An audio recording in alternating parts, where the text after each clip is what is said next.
کوئی حدیث نہیں، کوئی روایت نہیں، قرآن کا واقعہ ہے۔ جناب سارا کے پاس ایک فرشتہ آیا، کہا کہ اے بی بی، میں آپ کو خدا کی طرف سے بشارت دیتا ہوں۔ کہا کس چیز کی بشارت؟ کہا بشارت یہ ہے کہ آپ کے ہاں ایک فرزند کی ولادت ہوگی۔ جیسے ہی جناب سارا نے یہ سنا تو کہا تعجب، یہ کیسے ممکن ہے کہ اس ضعیفی میں صاحب اولاد ہو جاؤں؟ کیسے ممکن ہے ضعیفی میں میں صاحب اولاد ہو جاؤں؟ آج کے زمانے میں بھی اگر کوئی تعجب کرے ایسا تو محال نہیں ہے۔ کیا دیکھیے زمانہ کہتا ہے میڈیکل سائنس کے مطابق کہ جب انسان کے ہاں 35 سال یا 30 سال گزر جانے کے بعد اولاد ہوتی ہے تو جو بچہ پیدا ہوتا ہے وہ ضعیف ہوتا ہے، ناتوان ہوتا ہے، اس کے جوڑ کمزور ہوتے ہیں، اس کی ہڈیاں کمزور ہوتی ہیں، وہ کسی نہ کسی کمزوری کا شکار رہتا ہے۔ اب اسی اصول کو آج کے زمانے کی جو سائنس جس چیز کو ثابت کر رہی ہے، اگر آپ اسی اصول کو لے جائیے تاریخ میں اور دہرائیے تو آپ دیکھیں کہ جناب ابو طالب کے ہاں جو ولادت ہوئی ہے 30 سال کے بعد ہوئی ہے۔ حضرت ابو طالب کے ہاں فرزند کون پیدا ہوا؟ امیر کائنات علی ابن ابی طالب، جو 30 سال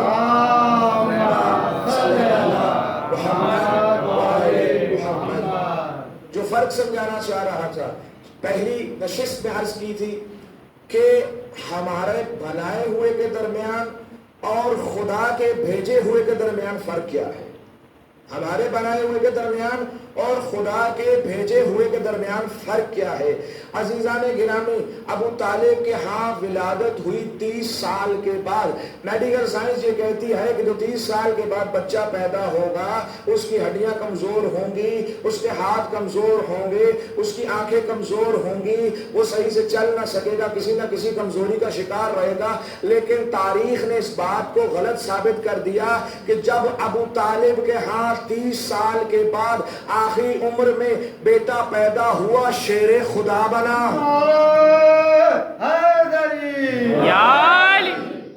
بیٹا پیدا ہوا شیر خدا بنا، یا یوں کہوں صرف شیر خدا نہیں، فاتح خیبر بنا، فاتح بدر و حنین بنا۔ عزیزان گرامی، کیوں؟ کیونکہ خدا کا بھیجا ہوا ہے۔ اگر ہمارا انتخاب کیا ہوا ہوتا تو یقیناً میڈیکل سائنس کے مطابق کوئی نہ کوئی مشکل ضرور پیش آتی۔ عزیزان گرامی، اب جب جناب سارا نے تعجب کیا کہ اس ضعیفی میں میرے ہاں اولاد ہوگی، اس ضعیفی میں میرے ہاں اولاد ہوگی، اب یہ تعجب کیا، تعجب کرنا بنتا تھا، لیکن میرا موضوع جناب سارا نہیں ہے، ولایت کا موضوع ہے۔ اسی سے آگے بڑھیں گے۔ دیکھیں ایک شخص آیا جناب امام جعفر صادق علیہ السلام، اللہم صلی علی محمد۔ امام صادق کی خدمت میں آیا اور پوچھا مولا کہ ایک سوال ہے، کہ کیا؟ کہا بنی اسرائیل تو انبیاء کی اولاد میں سے ہے، بنی اسرائیل انبیاء کی اولاد میں سے، انبیاء کی نسل میں سے ہے۔ بالکل۔ کہا تو کیسے ممکن ہوا کہ انبیاء کی نسل میں ہونے کے باوجود، انبیاء کی نسل میں سے ہونے کے باوجود کئی سال تک مصر کے بڑے ان پر سختی کرتے رہے، ان پر ظلم کرتے رہے؟ قرآن میں آپ نے پڑھا ہے، قرآن سے آپ آشنا ہیں کہ اہل مصر جو حاکمین مصر تھے وہ بنی اسرائیل پر سختی کرتے تھے، ظلم کرتے تھے، حاکمیت کرتے تھے۔ کئی کیسے ممکن ہے کہ نبی کی اولاد بھی ہوں اور اس دور کے حاکم بڑے ان پر ظلم بھی کریں؟ کہ تجھے معلوم نہیں؟ کہ نہیں۔ کہ مولا آپ بتائیے۔ کہا دیکھ، جب خدا کا فرشتہ جناب سارا کے پاس آیا تھا اور جناب سارا کو جب یہ بشارت دی تھی کہ تمہارے ہاں فرزند کی ولادت ہوگی، جناب سارا نے تعجب کیا تھا۔ جناب سارا نے تعجب کیا تھا۔ تعجب کس بات پہ کیا تھا؟ امر خدا ہے کہ تمہارے ہاں ولادت ہوگی، لیکن سارا نے تعجب کیا امر الہی پر۔ اولاد کئی سو سال سختی کا شکار رہی، تو جو ہاتھ ہے تو عرض کروں کہ اگر جناب سارا خدا کے امر پر تعجب کرے، خدا کے امر پر تعجب کرے، اولاد کئی سو سال سختی کا شکار ہو جائے، تو آج کے زمانے میں اگر کوئی اولو الامر کے فضائل پر تعجب کرے تو اس کا اللہ جانے کیا ہوگا۔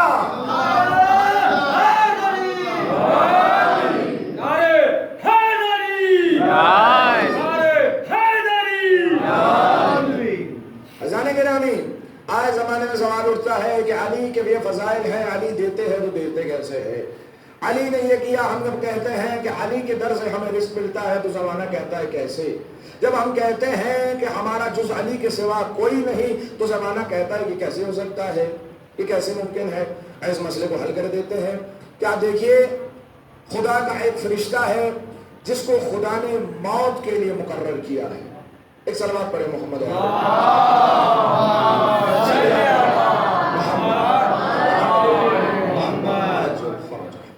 خدا کا ایک فرشتہ ہے، نام ہے عزرائیل۔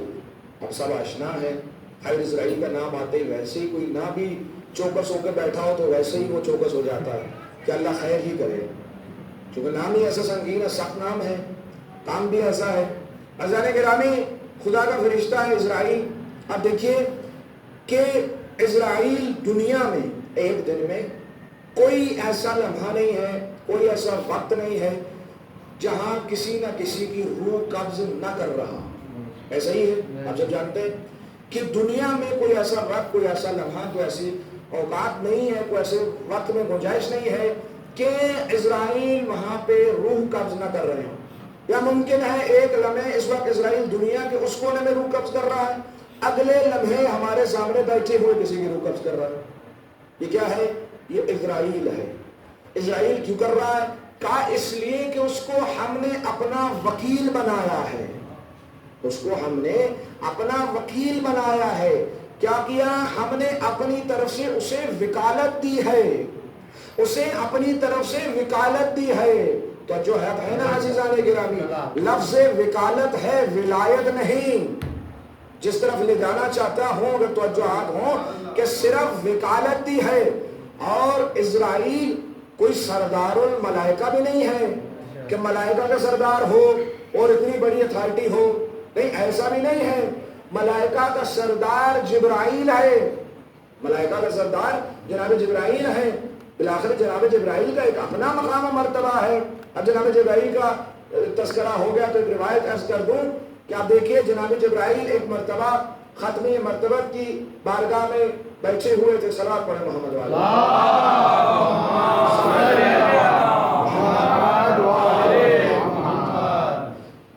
جناب جبرائیل ختمی مرتبت کی بارگاہ میں بیٹھے ہوئے ہیں اور جناب محمد مصطفیٰ سے گفتگو کر رہے ہیں۔ دیکھا ہے کہ ایک نوجوان دروازے سے گزرا، جناب جبرائیل اپنی جگہ سے کھڑے ہوا ہے۔ وہ نوجوان کچھ دیر بعد دوبارہ پلٹا، جناب جبرائیل دوبارہ کھڑے ہوئے۔ اب یہ کون سا زمانہ ہے کہ جب جناب جبرائیل وحی لاتے ہیں؟ روایات ہیں، تاریخ نے لکھا کہ جب جناب جبرائیل وحی لاتے ہیں کسی کو پتہ نہیں چلتا کہ جبرائیل آئے کب اور گئے کب، صرف ایک حالت طاری ہوتی ہے محمد مصطفیٰ پر اور معلوم ہوتا ہے کہ خدا کی طرف سے پیغام آن پہنچا ہے۔ لیکن ایک یہی جبرائیل ہے کہ کوئی نوجوان گزرتا ہے جگہ سے بلند ہو جاتے ہیں، پھر گزرتا ہے تو جگہ سے بلند ہو جاتے ہیں۔ محمد مصطفیٰ پوچھتے ہیں جبرائیل کیا جانتے ہو یہ کون ہے؟ معلوم ہے؟ جانتے ہو یہ کون ہے؟ کہا بالکل رسول اللہ میں جانتا ہوں یہ کون ہے۔ کہا کون؟ کہا میں شاگرد ہوں، یہ استاد ہے۔ نعرہ حیدری، نعرہ حیدری۔ کہا میں شاگرد ہوں، یہ استاد ہے۔ کہا جبرائیل یہ کب ہوا، کب کا ماجرا ہے؟ کہا اے نبی خدا یہ اس وقت کا معاملہ ہے جب میں خلق بینا ہوا تھا۔ اس وقت کا معاملہ ہے کہ جب میں خلق بھی نہ ہوا تھا، جب مجھے خدا خلق کر رہا تھا، خدا نے مجھ سے سوال پوچھا کہ بتا میں کون ہوں، تو کون ہے؟ تو میں پریشان تھا کہ خدایا ابھی تو نے خلق کیا، کیسے بتاؤں میں کون ہوں تو کون ہے؟ تو ساتھ میں اسی نوجوان کا نور موجود تھا کہ جس نے کہا بولتا کیوں نہیں، تو رب ہے، میں تیرا بندہ ہے، ذلیل ہوں، جبرائیل ہوں۔ اللہ اکبر عزیزو، کہا یہ وہی نوجوان ہے۔ اسی دن کے بعد میں اس کا شاگرد ہوں، یہ میرا استاد ہے۔ کہا جانتے ہو یہ کون ہے؟ کہا بالکل۔ کہا یہ آپ کا وسیع و جانشین علی مرتضیٰ ہے، یہ علی امام المتقین ہے، امیر المومنین ہے۔ عزیزو، ہم نے کسی ایسے کا در نہیں تھاما ہے کہ جو ہم جیسا ہو، کسی ایسے کا در نہیں تھاما کہ جو